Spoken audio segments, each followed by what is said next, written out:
بسم اللہ الرحمن الرحیم۔ فلسطین۔ آج کی یہ معلوماتی ویڈیو فلسطین کی ہے۔ فلسطین کو نماز کی فضیلت کے بعد یہ مسلمانوں کا قبلہ اول بھی ہے۔ یہ انبیاء اکرام کی سرزمین رہی ہے۔ ناظرین، حضرت ابراہیم علیہ السلام نے فلسطین کی طرف ہجرت فرمائی۔ حضرت موسیٰ علیہ السلام نے اپنے ساتھیوں سے اسی ملک میں یہ کہا تھا کہ اس مقدس علاقے میں جاؤ، اس لیے کہ یہ انبیاء اکرام کی سرزمین ہے۔ اللہ تعالیٰ نے حضرت لوط علیہ السلام کو اس عذاب سے نجات دی جو ان کی قوم پر اسی جگہ نازل ہوا تھا۔ حضرت زکریا علیہ السلام کا محراب بھی اسی شہر میں تعمیر ہوا، اور حضرت داؤد علیہ السلام نے اسی جگہ قیام کیا اور اسی جگہ اپنا ایک محراب بھی تعمیر کیا۔ حضرت سلیمان علیہ السلام اسی جگہ بیٹھ کر ساری دنیا پر حکومت کرتے تھے۔ فلسطین یہی وہ جگہ ہے جہاں پر معجزات وقوع پذیر ہوئے، جہاں کنواری حضرت بی بی مریم رضی اللہ تعالیٰ عنہ کے بطن سے حضرت عیسیٰ علیہ السلام کی پیدائش ہوئی۔ جب حضرت عیسیٰ علیہ السلام کو ان کی قوم نے قتل کرنے کا ارادہ کیا تو اللہ تعالیٰ نے حضرت عیسیٰ علیہ السلام کو اسی پاک جگہ سے آپ کو زندہ اٹھا لیا۔ قیامت کی علامات میں سے حضرت عیسیٰ علیہ السلام کا زمین پر اسی جگہ فلسطین میں قیام پذیر ہوں گے۔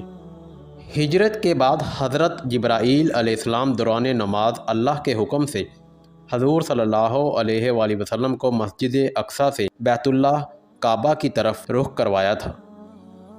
طالوت اور جالوت کا واقعہ بھی اسی ملک میں ہوا تھا اور ان کے درمیان جنگ بھی ہوئی تھی۔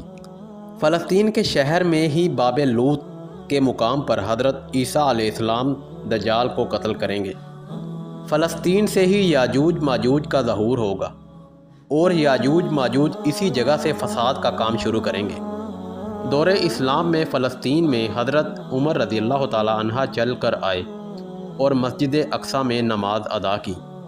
زمین پر سب سے پہلی مسجد مسجد الحرام اور دوسری مسجد مسجد الاقصیٰ بنائی گئی، جو کہ فلسطین میں موجود ہے، جہاں پر انبیاء اکرام کے تبرکات موجود تھے، جن میں حضرت سلیمان علیہ السلام کی طلسماتی انگوٹھی اور حضرت موسیٰ علیہ السلام کی لاٹھی بھی تھی۔ یہ سب چیزیں ایک صندوق میں تھیں جسے تابوت سکینہ کہا جاتا ہے۔ اب وہ صندوق وہاں موجود نہیں ہے۔ جب قرآن پاک کا نزول ہوا، قدس کے شہر میں مسجد کو مسجد اقصیٰ رکھا گیا۔ مسجد اقصیٰ کے شہر کو رومیوں سے بچانے کے لیے یہاں 5000 سے زائد صحابہ اکرام نے جان شہادت دی، جو کہ سلسلہ ابھی تک جاری ہے۔ یہ شہر شہیدوں کا شہر کہلاتا ہے۔ محل وقوع کے اعتبار سے فلسطین بر اعظم ایشیا کے مغرب میں بحر متوسط کے جنوبی کنارے پر واقع ہے۔ اس علاقے کو مشرقی وسطیٰ بھی کہا جاتا ہے۔ شمال میں لبنان اور جنوب میں مصر اور مشرق میں شام اور اردن سے فلسطین کی سرحدیں ملی ہوئی ہیں، اور مغرب میں طویل ساحل ہے۔ فلسطین کا رقبہ غزہ سمیت 28,000 کلومیٹر پر مشتمل ہے۔ پاک گھر امت مسلمہ کا قبلہ اول یروشلم اور اس کی عبادت گاہ، جس کی بنیاد حضرت داؤد علیہ السلام نے رکھی اور تکمیل حضرت سلیمان علیہ السلام نے کی۔ عام طور پر شہر یروشلم کو بھی بیت المقدس ہی کہا جاتا ہے۔ یہ ان شہروں میں سے ایک ہے جنہیں نو انسانی عزت و احترام کی نگاہ سے دیکھتی ہے، جس کا ذرہ ذرہ مقدس ہے۔ اکثر انبیاء اسی شہر میں مبعوث ہوئے۔ یہ شہر مسلمانوں، عیسائیوں اور یہودیوں کے لیے یکساں متبرک ہے۔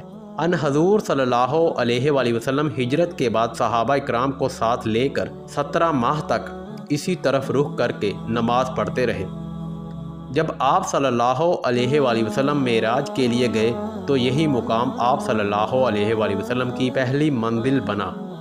اسی مقام پر حضور صلی اللہ علیہ وآلہ وسلم نے سابق انبیاء اکرام کی امامت کرائی۔ یہاں حضرت داؤد علیہ السلام، حضرت سلیمان علیہ السلام اور کئی دوسرے انبیاء علیہ السلام کے مقابر ہیں۔ حضرت داؤد علیہ السلام نے شہر مقدس پر 33 سال حکومت کی۔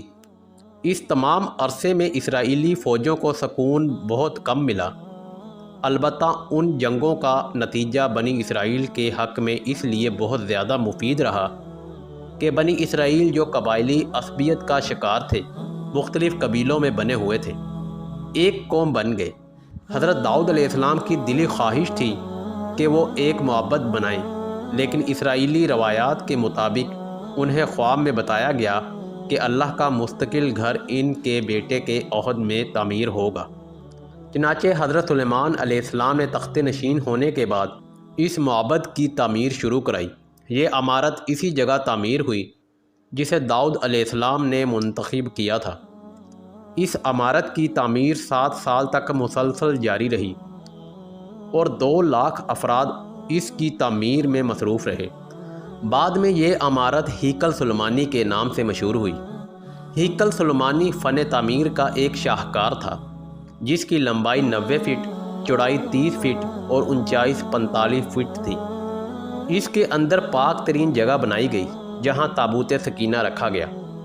حضرت سلیمان علیہ السلام کی وفات کے بعد بنی اسرائیل کی ریاست 2 حصوں میں بٹ گئی۔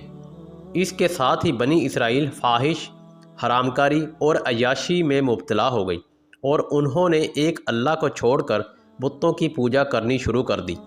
رجان بن سلمان کو تخت پر بیٹھے 5 سال ہوئے تھے کہ شاہ مصری شاک نے یروشلم کی طرف پیش قدمی کی اور بغیر مزاحمت کے شہر میں داخل ہو گیا۔ وہ ہیکل سلیمانی اور عبادت گاہ کی تمام قیمتی چیزیں شاہی خزانوں کے ساتھ لوٹ کر لے گیا۔ حزقیہ نے اپنے دور میں ہیکل سلیمانی کی عظمت کو بحال کیا۔ یہود کی پہلی قوم تباہی و بربادی بخت نصر کے ہاتھوں میں ہوئی۔ اس تباہی میں نہ صرف ہیکل سلیمانی کا نام و نشان مٹ گیا بلکہ دیگر صحائف کے ساتھ ساتھ تورات بھی غائب ہو گئی۔ بخت نصر کے اس حملے کے بعد تابوت سکینہ ایسا غائب ہوا کہ آج تک اس کا سراغ نہیں لگایا جا سکا۔ 539 میں ایران کے پہلے کسری نے بابل کو فتح کیا تو اس نے یہودیوں کو اپنے وطن واپس جانے کی اجازت دے دی۔ چنانچہ جب یہودی یروشلم واپس آئے تو انہوں نے یوشع بن یوصدیق قیادت میں ہیکل سلیمانی کی تعمیر دوبارہ شروع کی۔ 516 میں یہ تعمیر مکمل ہوئی، لیکن ہیرو اعظم کے دور میں جو رومی شہنشاہ کے باجگزار کی حیثیت سے یہاں کا بادشاہ بنا، بیت المقدس نے دوبارہ سلیمان علیہ السلام کے عہد کی عظمت حاصل کر لی۔ اس بادشاہ نے ہیکل سلیمانی کو ازسر نو عظمت بخشی۔ بقول کیپٹن وارن ہیرود کے وسیع کردہ ہیکل کا رقبہ تقریباً 1000 فٹ تھا اور شان و شوکت میں سلیمان علیہ السلام کے تعمیر کردہ ہیکل سے کسی طرح ہیکل کم نہ تھا۔ 70 عیسوی میں جب رومی شہنشاہ ٹیٹس شہر میں داخل ہوا اور رومی سپاہی یہودیوں کا تعاقب کرتے ہوئے ہیکل کے اندرونی صحن میں داخل ہوئے تو ایک یہودی نے جلتی ہوئی مشال ہیکل کے اندر پھینک دی، جس سے ہیکل میں آگ بھڑک اٹھی اور یہ جل کر راکھ ہو گیا۔ اس مرتبہ ہیکل کی تباہی خود یہودیوں کے ہاتھوں ہوئی۔ دوبارہ معبد ہیکل تیار ہوا تو رومیوں نے اسے گرا کر اس کی جگہ ہل چلا دیا۔ اس بات کو فرنگی مورخین اور ماہرین آثار قدیمہ تسلیم کرتے ہیں کہ ہیرود کا تعمیر کردہ ہیکل تباہ ہو جانے کے بعد صدیوں تک اس جگہ پر ملبے اور غلاظت کے ڈھیر پڑے رہے۔ یہودیوں سے لوگ نفرت کی بنا پر لوگ کوڑا کرکٹ اسی جگہ پھینکتے تھے۔ چنانچہ حضرت عمر رضی اللہ تعالیٰ عنہ کے زمانے میں جب مسلمانوں نے بیت المقدس فتح کیا تو اس وقت یہاں یہودیوں کا کوئی معبد نہ تھا بلکہ کھنڈر پڑے ہوئے تھے۔ حضرت عمر رضی اللہ تعالیٰ عنہ کے حکم سے ان کھنڈرات پر ایک مسجد کی تعمیر ہوئی۔ تقریباً اس سادہ سی تعمیر کے 50 سال بعد اموی خلیفہ عبد الملک بن مروان نے 72 ہجری 290 عیسوی میں مسجد اقصی اور کعبۃ الزہرا کی بنیاد اٹھائی۔ یہ خلیفہ کعبۃ الزہرا کی تعمیر ہی مکمل کر سکا۔ مسجد اقصی کی تعمیر کا کام جو ادھورا رہ گیا تھا ولید بن عبد الملک نے مکمل کرایا۔ وہ مقدس مقامات جن کی بدولت یہ مقدس شہر مسلمانوں، عیسائیوں اور یہودیوں کی عقیدتوں کا مرکز ہے، اکثر بیشتر شہر کی مشرقی پہاڑی پر ایک احاطہ میں ہے جس کو مسلمان حرم شریف اور یہودی بیت اللحم کے نام سے پکارتے ہیں۔ یہ بیت المقدس کا مقدس ترین حصہ ہے۔ ڈاکٹر برکلے کے بیان کے مطابق حرم شریف 35 ایکڑ پر مشتمل ہے۔ مسجد اقصی اور کعبۃ الزہرا اسی حرم میں ہے۔ حرم میں جگہ جگہ بلند مقامات ہیں جنہیں مسلمان محراب کہتے ہیں اور ان کے سامنے نوافل ادا کرتے ہیں۔ حرم شریف میں 4 حوض وضو کے لیے اور 5 منبر واذین کے لیے ہیں۔ اندرونی بیرونی دروازوں کی تعداد 50 ہے۔ احاطہ حرم کے اندر جو زیارتیں ہیں ان میں مسجد اقصی اور کعبۃ الزہرا کے علاوہ اور بھی عمارات ہیں۔ ناظرین محترم، یہ تھی آج کی ویڈیو۔ مزید ایسی اسلامک ویڈیو دیکھنے کے لیے ہمارے چینل کو سبسکرائب کر لیں۔ ناظرین، ملتے ہیں ایک نئی ویڈیو کے ساتھ، ایک نئے ٹاپک کے ساتھ۔ اللہ حافظ۔